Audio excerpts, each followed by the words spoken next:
Henry Caldwell sat alone at table 12, the same corner table he'd reserved every Thursday for the past 3 years.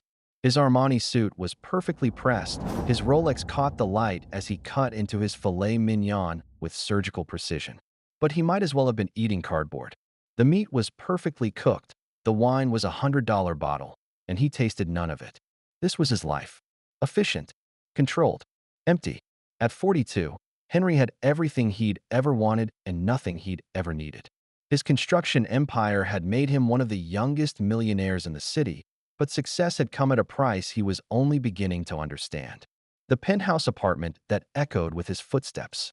The phone that only rang with business calls. The mirror that reflected a man who had forgotten how to smile. He reached for his wine glass, pausing as a memory flickered through his mind. His mother's voice, years ago, warning him that money couldn't buy happiness. He'd laughed then, 17 and cocky, certain she was wrong.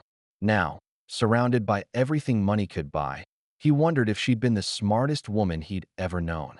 The waiter appeared at his elbow, silent as a ghost. "Will there be anything else this evening, Mr. Caldwell?" Henry glanced at his plate. Half the steak remained, along with most of the roasted vegetables and garlic mashed potatoes. His appetite had disappeared somewhere between his third business call and the realization that he had nowhere to be and no one waiting for him. "Just the check," he said, his voice as cold and efficient as everything else in his life. As the waiter glided away, Henry pulled out his phone, scrolling through emails that could wait until morning but gave him something to do with his hands.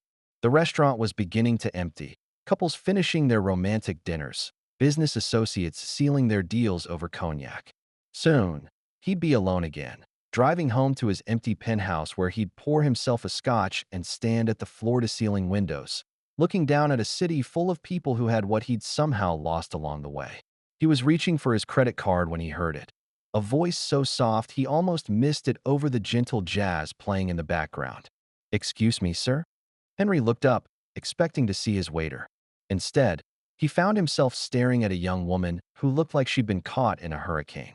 Her dark hair was plastered to her head, water dripping from the ends onto the pristine marble floor. Her clothes, a thin sweater and jeans that had seen better days, clung to her small frame. She was shivering, whether from cold or fear, he couldn't tell. But it was her eyes that stopped him cold. They were the color of warm honey, wide with desperation and something else. A fierce, protective love that seemed to radiate from her very soul. And cradled against her chest, wrapped in what looked like a dish towel, was a baby. The child couldn't have been more than a year old, with the same honey-colored eyes as her mother and cheeks flushed pink from the cold. She wasn't crying, but Henry could see the way her tiny body trembled, the way her mother held her close as if she could shield her from the entire world. "I'm sorry to bother you," the young woman continued, her voice barely above a whisper. I know I shouldn't be here, but—" She paused, her gaze dropping to his plate, and Henry saw her throat work as she swallowed hard. When she looked up again, there were tears in her eyes, but her chin was raised with a dignity that no amount of desperation could break. "May I have your leftovers, sir?" The question hung in the air between them like a prayer, desperate and raw and so honest it made Henry's chest tight. Around them, the restaurant continued its quiet hum, other diners lost in their own worlds, unaware that something profound was happening at table 12.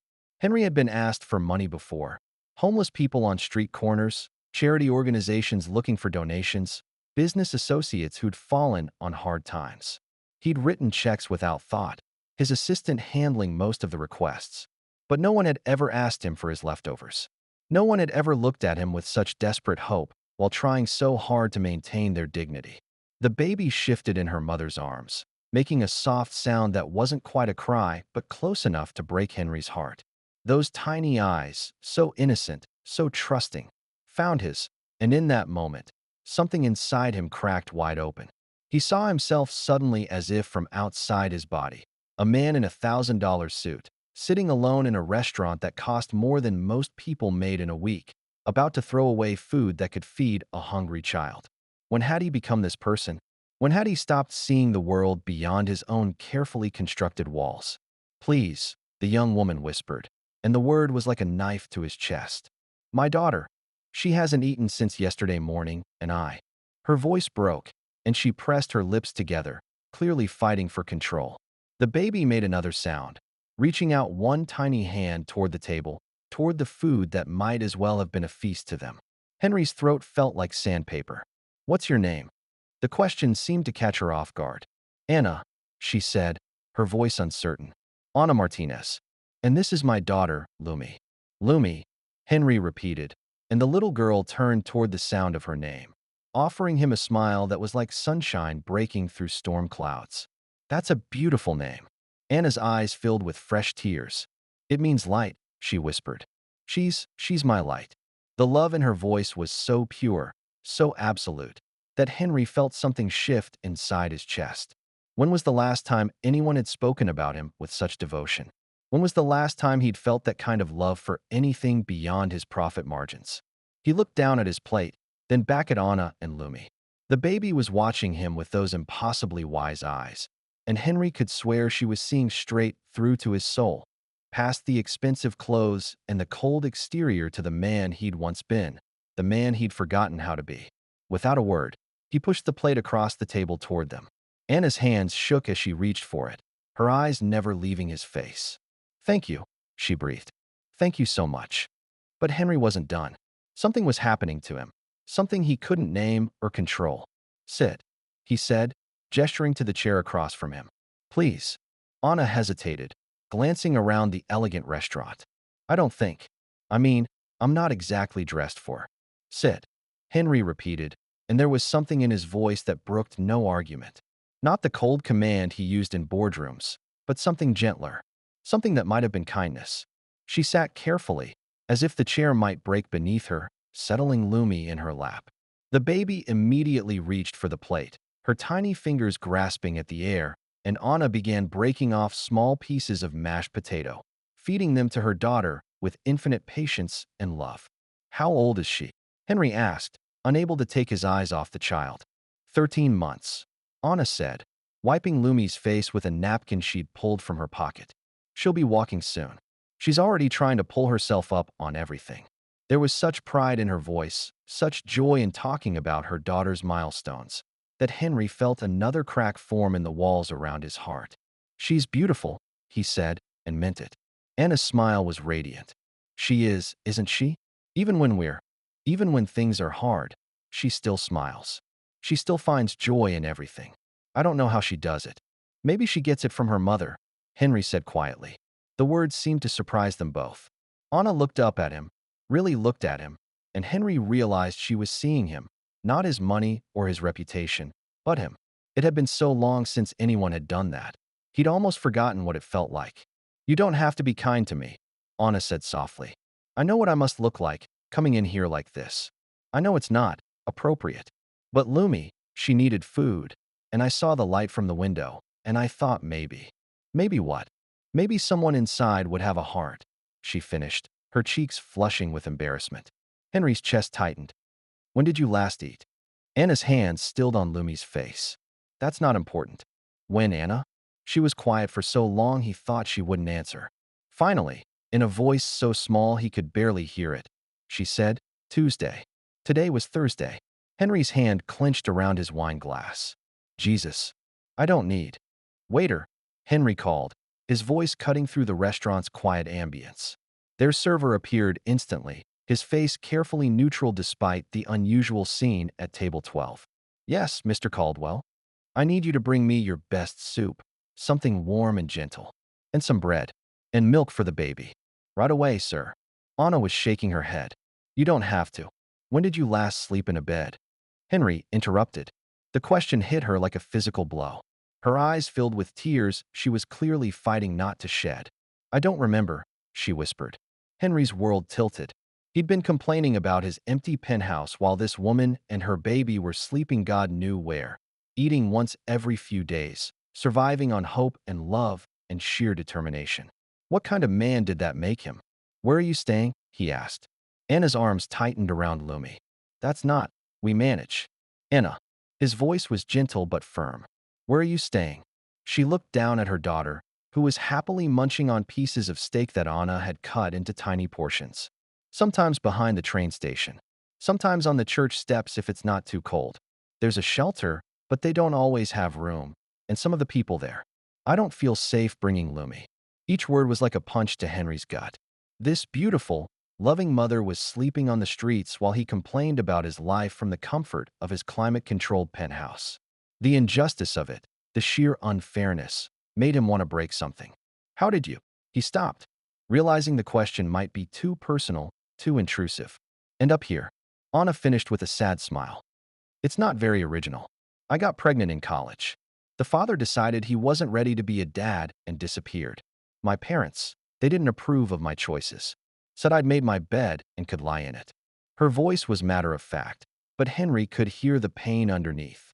I tried to finish school while pregnant, but it was too hard. I worked at a diner until Lumi was born, but they couldn't hold my job. I've been looking for work ever since, but nobody wants to hire someone with a baby and no childcare. The casual cruelty of it stunned him. This woman, intelligent, articulate, clearly educated, was trapped in a system that punished her for trying to be a good mother. Meanwhile, he threw away more food in a week than they ate in a month. The waiter returned with a bowl of butternut squash soup, its rich aroma filling the space between them. Anna's eyes closed briefly as she breathed it in, and Henry realized she was savoring even the smell of food. Please, he said, gesturing toward the bowl. Eat. Anna took a tentative sip, then another, her eyes closing in apparent bliss. It's so good, she murmured. I'd forgotten how good food could taste when it's not from a dumpster. The casual mention of dumpster diving hit Henry like a freight train. He watched her eat, really watched her. The way she savored each spoonful, the way she automatically gave Lumi small pieces of bread before taking any herself, the way she tried to eat slowly even though he could see she wanted to devour everything in front of her. Anna, he said quietly, how long has it been since Lumi's father left? Her spoon paused halfway to her mouth. About 14 months. He found out I was pregnant and said he needed time to think. That was the last I heard from him. No child support? Anna's laugh was bitter. Hard to get child support from someone who's changed his phone number and moved to another state. What about your family? The pain that crossed her face was so raw that Henry immediately regretted the question. My parents are very religious, she said carefully. They believe I brought shame on the family. They said if I wanted to live like a sinner, I could face the consequences alone. Henry's hands clenched into fists. What kind of people turn their backs on their own daughter and grandchild? What kind of parents chose pride over love? I'm sorry, he said, and the words felt inadequate. Anna shrugged, but he could see the hurt in her eyes. People make their choices. I made mine when I decided to keep Lumi. I don't regret it, not for a second. As if she'd heard her name, Lumi looked up at her mother and babbled something that might have been Mama. Anna's face lit up with such pure love that Henry felt his chest constrict. Hi, baby girl, Anna whispered, kissing Lumi's forehead. Are you getting full? Lumi reached for the soup bowl, her tiny hands grasping at the air, and Anna carefully gave her a small spoonful. The baby's face scrunched up at the new taste, then relaxed into what might have been approval. Watching them together, this fierce, protective love between mother and child, Henry felt something he hadn't experienced in years. Not just sympathy or pity, but actual connection. These weren't statistics or charity cases. They were real people with real struggles, and somehow, inexplicably, they'd chosen to trust him with their story. What do you need? He asked suddenly. Anna looked up from feeding Lumi. What? What do you need? Not want, need. What would make the biggest difference right now? Anna's eyes filled with tears again. You've already done so much. That's not what I asked. She was quiet for a long moment, her gaze fixed on her daughter. When she finally spoke, her voice was barely audible. A job, somewhere safe to live, childcare so I can work. She looked up at him with desperate honesty. I don't want charity, mister. Henry. Just Henry. I don't want charity, Henry. I want a chance. I want to be able to provide for my daughter, to give her the life she deserves. I want to work, to contribute something meaningful. I just need someone to give me that chance. The dignity in her words, the fierce pride mixed with desperation, broke something open in Henry's chest. This wasn't a woman looking for handouts.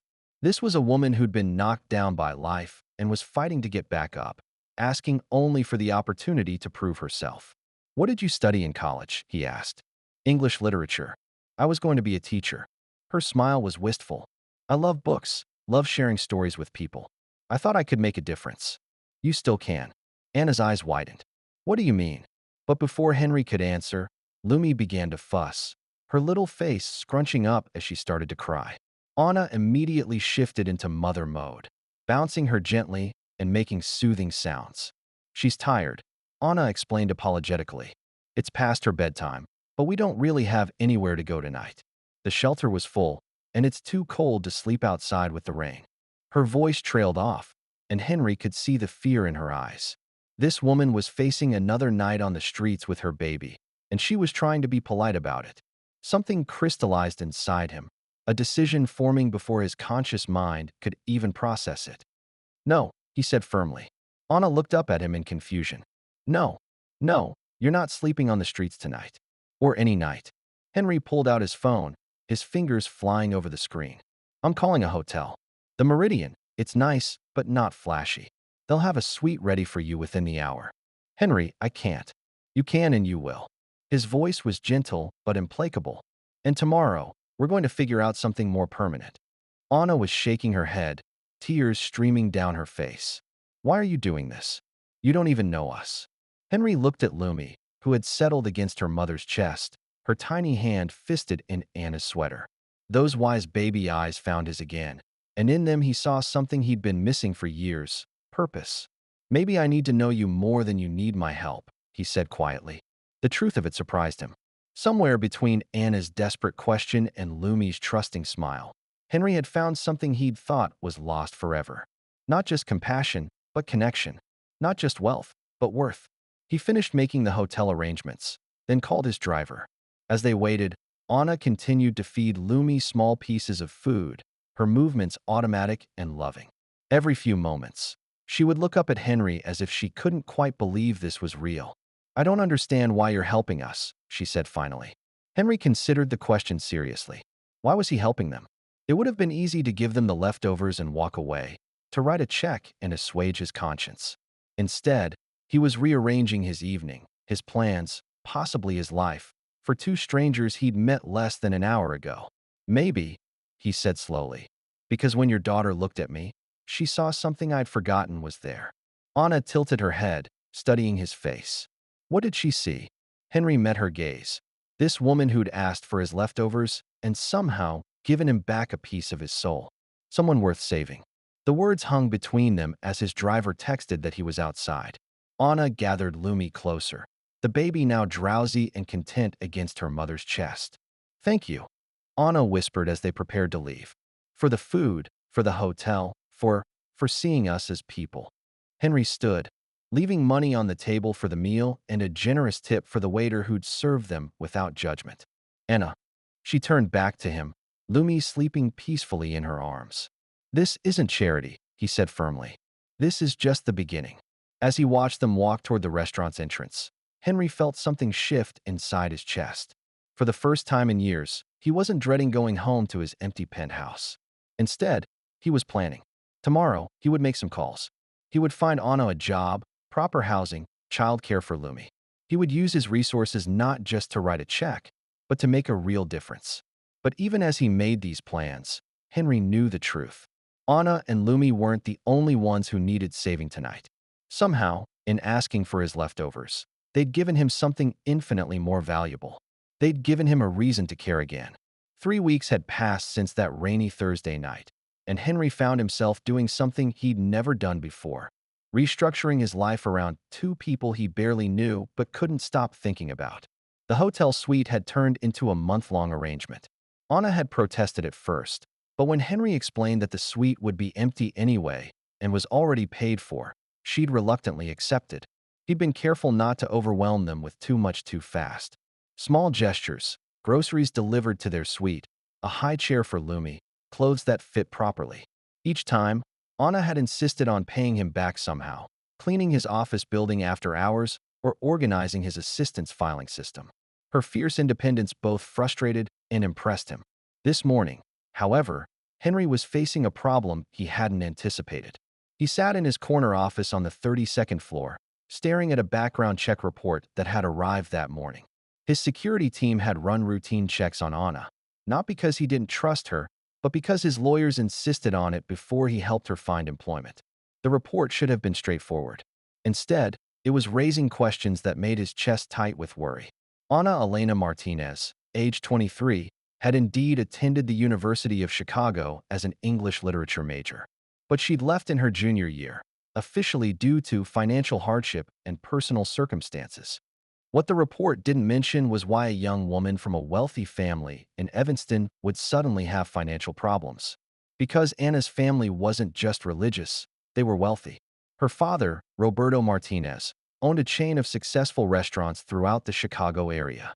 Her mother, Elena, sat on the boards of several prominent charities. They lived in a mansion in one of the most exclusive neighborhoods in the city. So why was their daughter sleeping on the streets? Henry's intercom buzzed.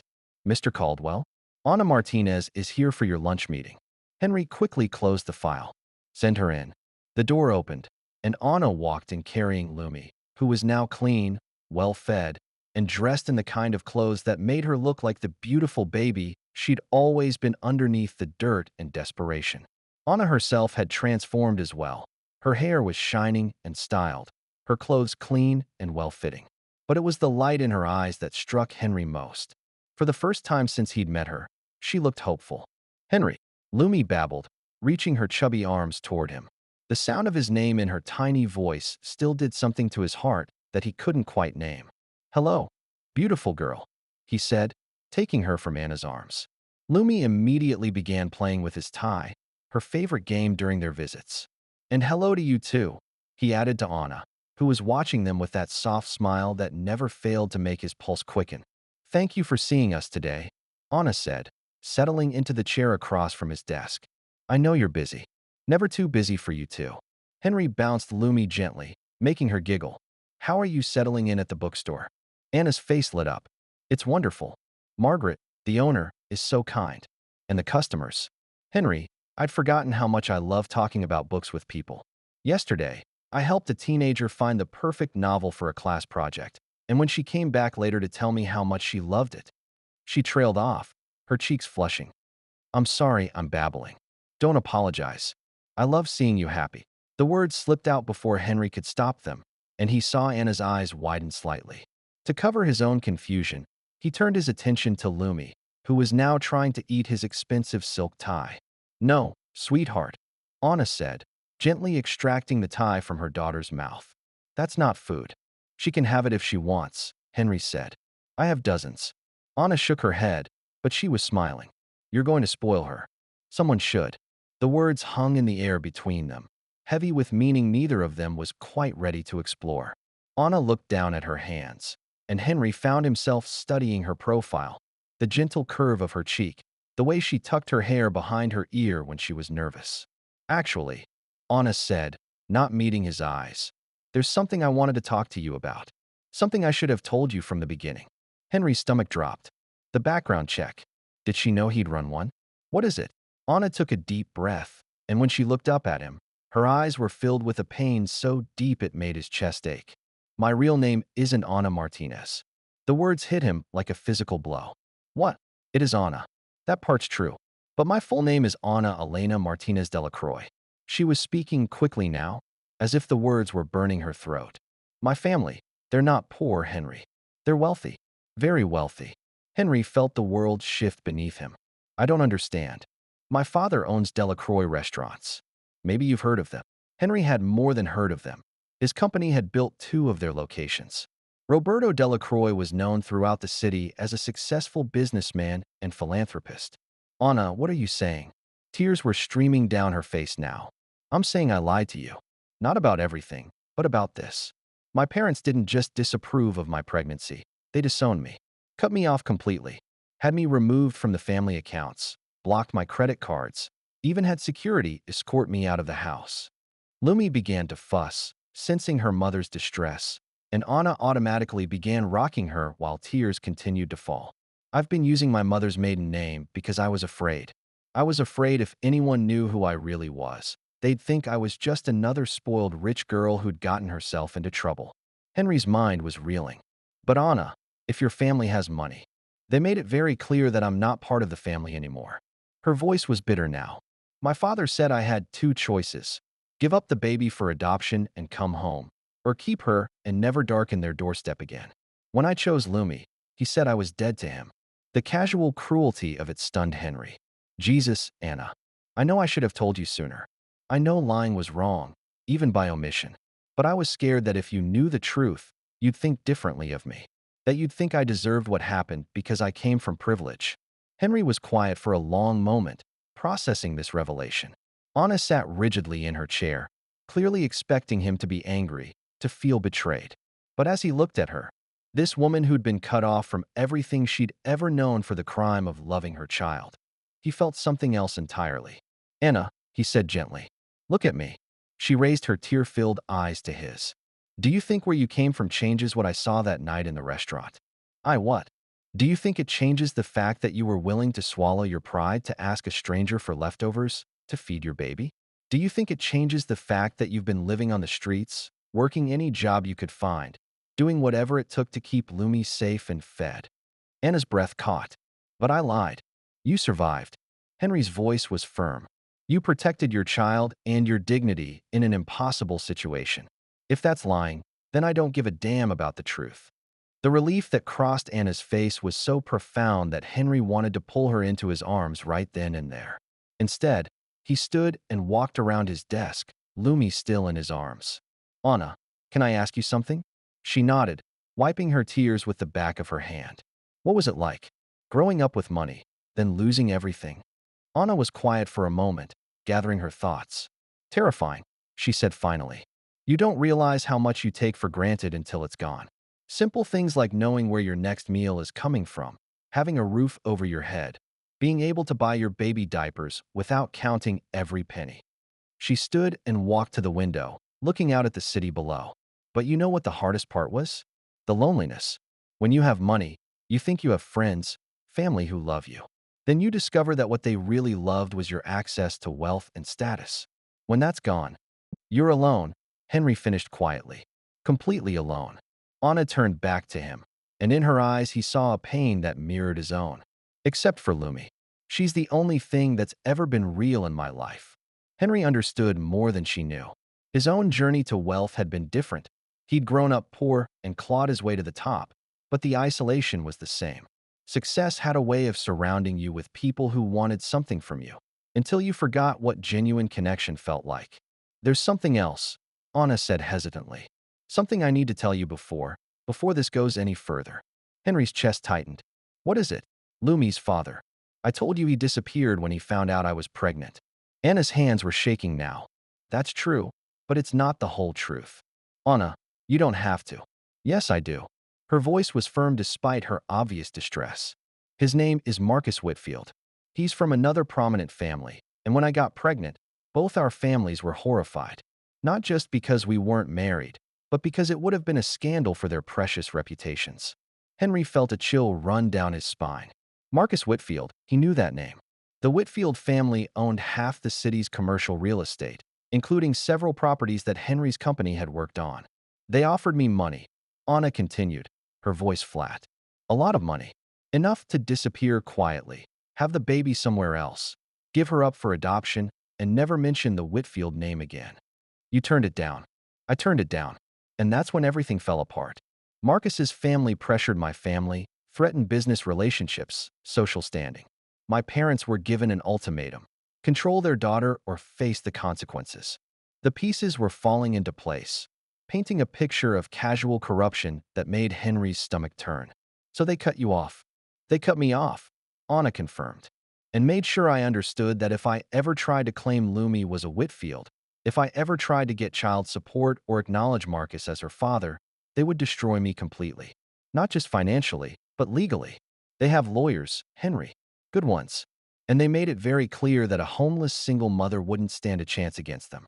Henry was quiet for a long moment, processing the scope of what Anna had been up against. Two powerful families had conspired to erase her and her child from their lives, to push them into poverty and homelessness rather than acknowledge their responsibility. That's why you've been so afraid to accept help, he said finally.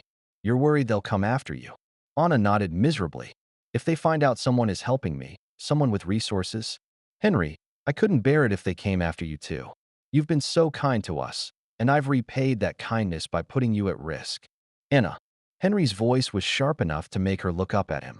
Do you think I'm afraid of the Whitfields? You should be. They're powerful. So am I. Henry's smile was cold. More powerful than they know.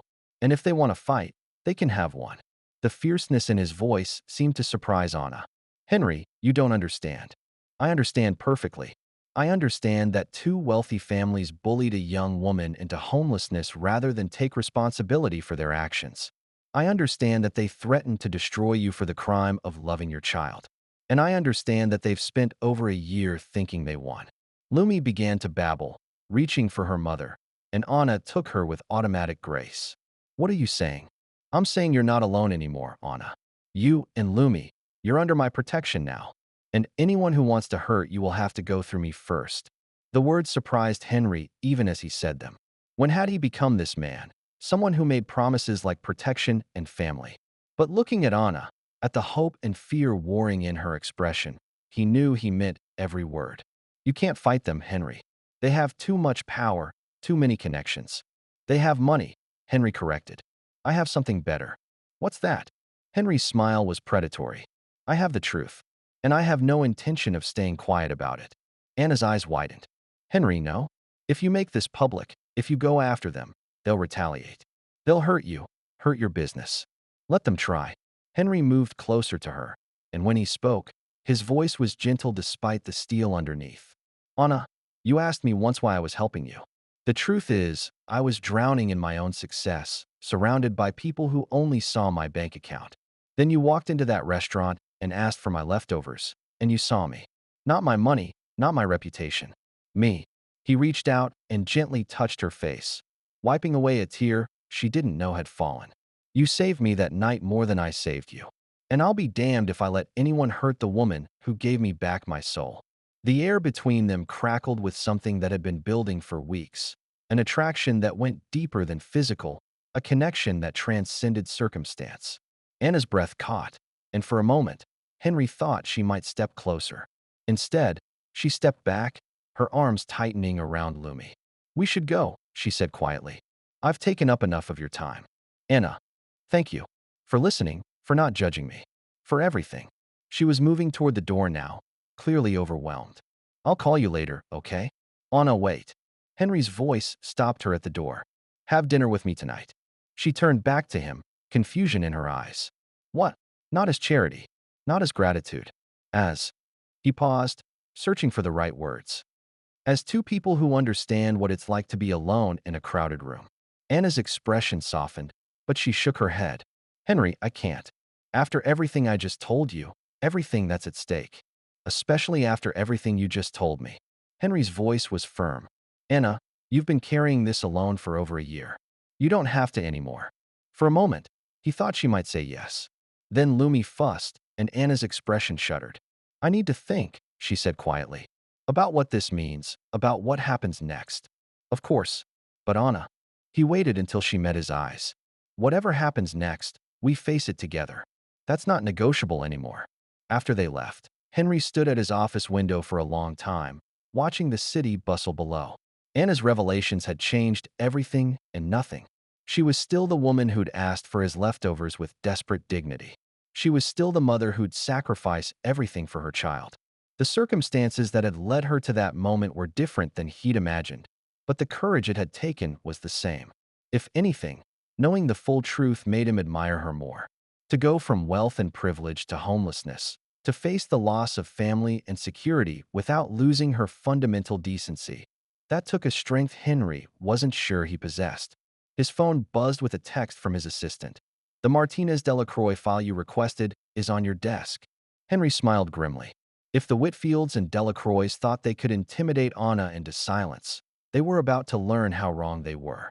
Henry hadn't built his empire by backing down from bullies, and he wasn't about to start now. But first, he had a dinner to plan. Because Anna Elena Martinez Delacroix was going to accept his invitation, even if he had to convince her that some risks were worth taking. After all, she'd already taught him that sometimes the most important things in life came disguised as leftovers from strangers. Anna stared at her reflection in the hotel bathroom mirror, her hands shaking as she tried to apply lipstick. She'd changed clothes 3 times, finally settling on a simple black dress that the hotel boutique had delivered that afternoon. Another mysterious gift from Henry that she'd initially protested, but ultimately accepted when she realized she had nothing appropriate to wear. The dress was beautiful, elegant without being flashy, and it fit her perfectly. Too perfectly. The thought that Henry had somehow known her exact size sent a flutter through her chest that she was trying hard to ignore. "Mama pretty," Lumi babbled from her portable crib, where she was playing with the stuffed elephant that had appeared alongside the dress. "Thank you, baby girl," Anna said, abandoning her lipstick to kneel beside the crib. "You be good for Mrs. Chun, okay? Mama will be back soon." Mrs. Chun was the hotel's head of housekeeping, a grandmother of 6 who'd volunteered to watch Lumi for the evening. Anna had protested. She never left Lumi with strangers, but something about the older woman's gentle manner had put her at ease. The truth was, Anna was terrified, not of leaving Lumi, but of what this dinner meant. The way Henry had looked at her in his office, the gentle touch of his hand on her face, the promise in his voice when he'd said they'd face whatever came next together. It all pointed to something that Anna wasn't sure she was ready for. She'd spent the afternoon researching Henry online, something she'd never done before. What she'd found had stunned her. Caldwell Construction wasn't just successful, it was an empire. Henry's personal wealth was estimated in the hundreds of millions. He was featured regularly in business magazines, photographed at charity galas with beautiful women on his arm, mentioned in the same breath as the city's most powerful men. And yet, when she was with him, he was just Henry, the man who made Lumi laugh, who listened to her talk about books, who'd seen her at her lowest point and offered kindness instead of judgment. A knock at the door interrupted her thoughts. Anna's stomach dropped. Henry was early, and she still wasn't ready.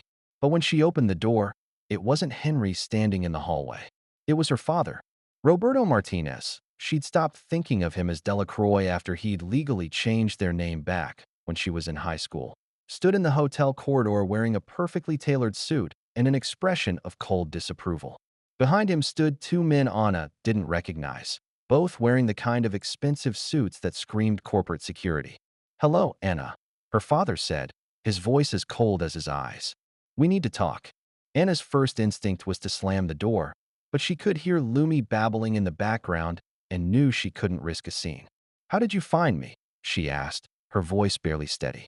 "Did you really think you could hide forever?" Roberto stepped into the room without invitation, his security detail following. "Living in luxury hotels, being seen around town with Henry Caldwell? You've become careless, Mija." The casual use of the endearment, "little daughter," after over a year of silence hit Anna like a slap. "What do you want?" Roberto's gaze swept the elegant hotel suite, taking in the expensive furnishings, the baby items scattered around, the dress Anna was wearing. "I want to know what game you're playing." "I'm not playing any game. I'm trying to survive. With Henry Caldwell's help." Roberto's voice was mocking. "How convenient that one of the city's wealthiest men just happened to take an interest in my disgraced daughter." Anna felt heat rise in her cheeks. "It's not like that, isn't it?" Roberto moved closer, and Anna fought the urge to step back. "You seduce a millionaire, get him to set you up in hotels, buy you expensive clothes. It's almost impressive if it weren't so predictable. Henry isn't. We're not." Anna stopped, realizing she was defending something she wasn't even sure she understood herself. "Where is the child?" Roberto asked suddenly. Anna's blood turned to ice. "Why?" "Because this charade has gone on long enough. You've made your point, Anna. You've punished us sufficiently for trying to protect our family's reputation. Now it's time to be practical." One of the security men moved toward the bedroom where Lumi was napping, and Anna quickly blocked his path. "Don't you dare touch her. She's my granddaughter," Roberto said calmly. "And she deserves better than this life you've given her." "This life?" Anna's voice rose despite her efforts to stay calm. "You mean a life where she's loved? Where she's wanted? Where her mother doesn't care more about reputation than family? I mean a life with proper education, social standing, financial security." Roberto's voice was reasonable, persuasive. "Things you can't give her, no matter how much Henry Caldwell spoils you." Anna felt tears threatening and fought them back. "What are you proposing?" "Come home, Anna. Both of you.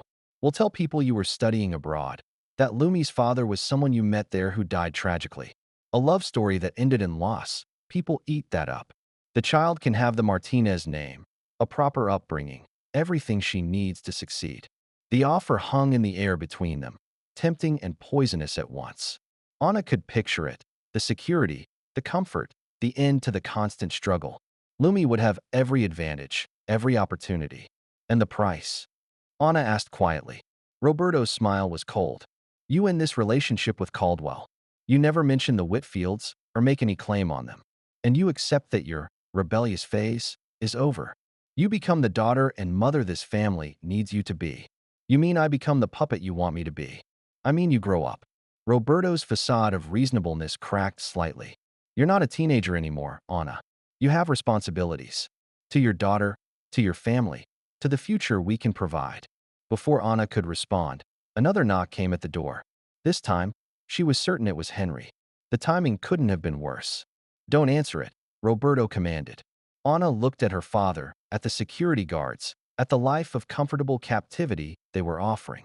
Then she thought of Henry's gentle hands as he fed Lumi, his genuine smile when she talked about books, the way he looked at her like she was worth something beyond her last name or her mistakes. She opened the door. Henry stood in the hallway wearing a perfectly tailored dark suit, his expression shifting from warm anticipation to cold alertness as he took in the scene behind Anna. His gaze moved from Roberto to the security guards, his body language subtly shifting into something that reminded Anna that beneath his genteel exterior was a man who'd fought his way to the top of a brutal industry. Mr. Martinez, Henry said, his voice carefully neutral. This is unexpected. Mr. Caldwell. Roberto stepped forward, extending his hand. I was hoping we could have a conversation. Man to man. Henry shook the offered hand, but his eyes never left Anna's face.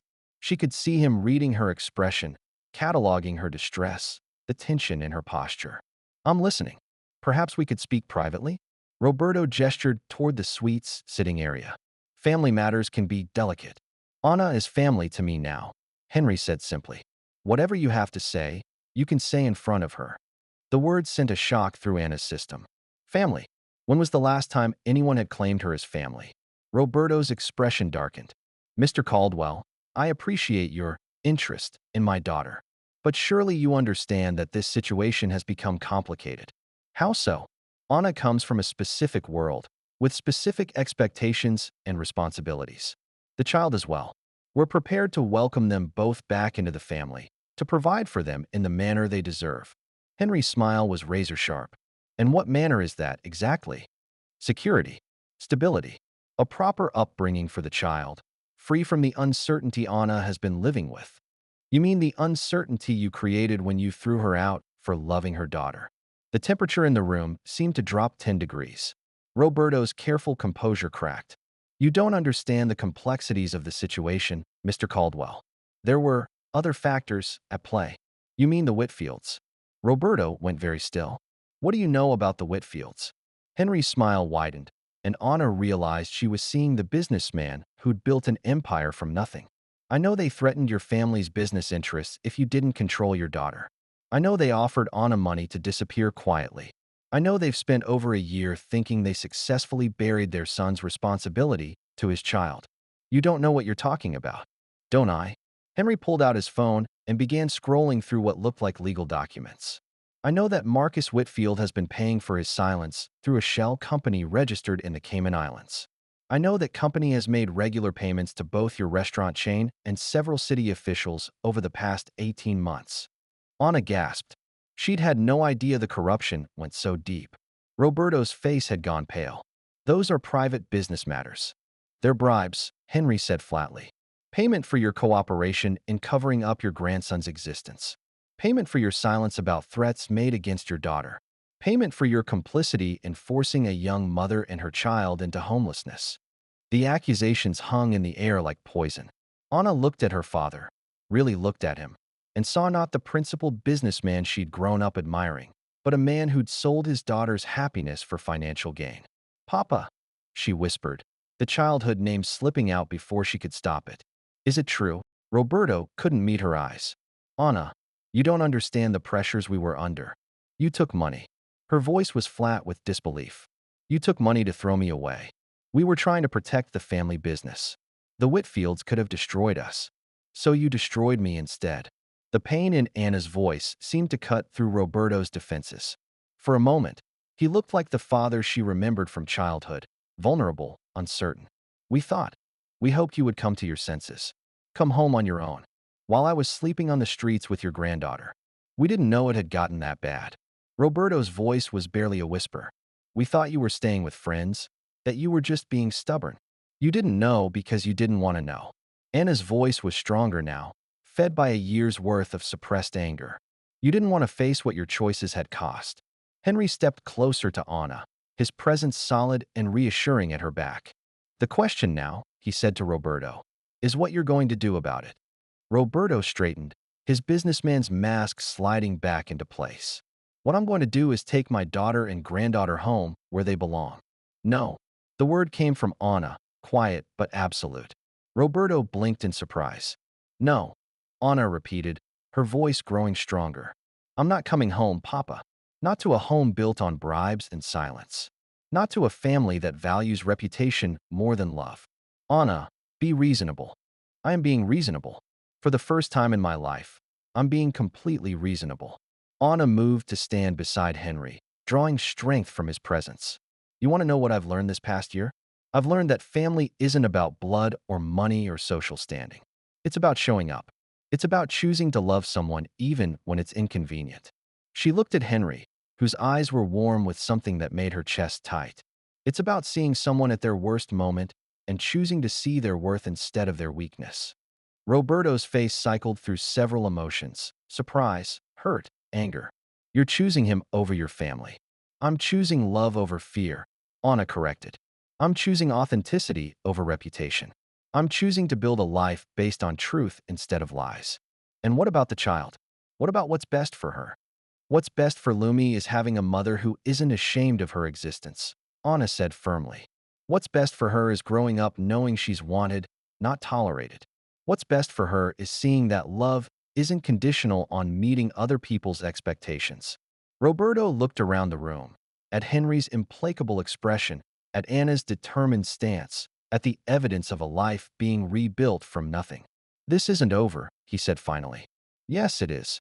Henry's voice was quiet but carried absolute authority. Because if you or the Whitfields come near Anna or Lumi again, if you threaten them or try to manipulate them or interfere with their lives in any way, I will release every document, every recording, every piece of evidence I have about your little arrangement. Roberto paled. You're bluffing. Henry's smile was cold. I'm a businessman, Mr. Martinez. I don't bluff. I deliver on promises. And I promise you that if you hurt them again, I will destroy both your families so completely that your grandchildren's grandchildren will still be paying for your sins. The threat hung in the air like a sword. Roberto looked at Anna one last time, and she saw something that might have been genuine regret in his eyes. I hope you know what you're doing, Mija, he said quietly. I do, Anna replied. For the first time in my life, I do. After Roberto and his security detail left, Anna sank onto the couch, her legs suddenly unsteady. The confrontation had drained her emotionally, but underneath the exhaustion was something new: relief. Are you okay? Henry asked, sitting beside her. I think so. Anna looked at him, this man who'd faced down her father and the Whitfield family without flinching. Henry, what you said about having evidence is true. I've been building a case since this morning when my security team confirmed what you told me. Henry's expression was serious. Anna, what they did to you, what they're still doing, it's not just morally wrong. Some of it is actually illegal. The bribes, the threats, the conspiracy to deny child support. Anna felt a chill run down her spine.